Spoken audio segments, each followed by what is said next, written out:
नमस्कार मंडळी, मी अश्विनी आणि मी नेदरलँड्समध्ये राहते आणि आता मी ग्रॉसरी शॉपिंगसाठी चालले आहे. तुम्हाला दाखवते की इथे कोणकोणत्या वेगवेगळ्या गोष्टी मिळतात. इथे ना असं सोललेलं बीट मिळतं, आपल्याकडे मिळतं तसं मिळत नाही. आणि नंतर दुधाचे सुद्धा इथे खूप सारे प्रकार मिळतात. अगदी बकरीचं दूध सुद्धा इथे तुम्हाला मिळतं. ABC अशा गुणवत्तेनुसार तुम्ही दूध घेऊ शकता. कोंबडीची अंडी इथे मिळतात, पण त्याचे सुद्धा किती प्रकार आहेत ते बघा. आणि त्याची सुद्धा वेगवेगळी गुणवत्ता असते, त्यानुसार तुम्ही ते घेऊ शकता. या प्रत्येक बॉक्सची किंमत वेगवेगळी आहे. ही 10 अंडी मी 2.89 सेंट्सला घेतली आहेत. पालकची जुडी इथे मिळत नाही, तर कापून स्वच्छ धुवून ठेवलेली पालक अशा प्रकारे पॅक्ड मिळते. क्वालिटीनुसार 2 प्रकारची केळी इथे मिळतात आणि त्यानुसार त्याची किंमत सुद्धा बदलते.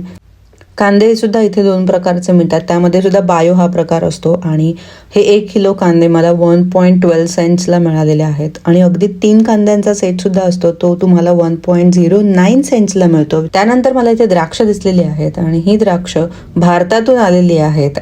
नक्की कोणत्या शहरातून आले ते लिहिलेले नाहीयेत, पण त्याचा स्कोर मात्र A आहे. 2.75 युरोला ही अर्धा किलो द्राक्ष मला मिळाली. आपल्याकडे मोस्टली शिमला मिरची आपण किलोच्या भावामध्ये घेतो, पण इथे मात्र बघा 3चे सेट करून ठेवलेले आहेत. हे तुम्ही 3च्या सेटमध्ये घेऊ शकता किंवा तुम्ही एक शिमला मिरची घेऊ शकता. वांग सुद्धा तसंच मिळतं, 1 वांग तुम्ही घेऊ शकता.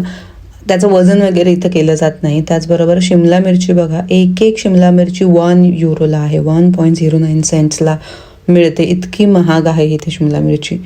काकडीमध्ये सुद्धा इथे 2 प्रकार आहेत. एक बायोवाली काकडी आहे आणि ती काकडी सुद्धा बघा किती मोठी आहे आणि सॅलडसाठी आम्ही वापरतो. 0.95 सेंट्सला.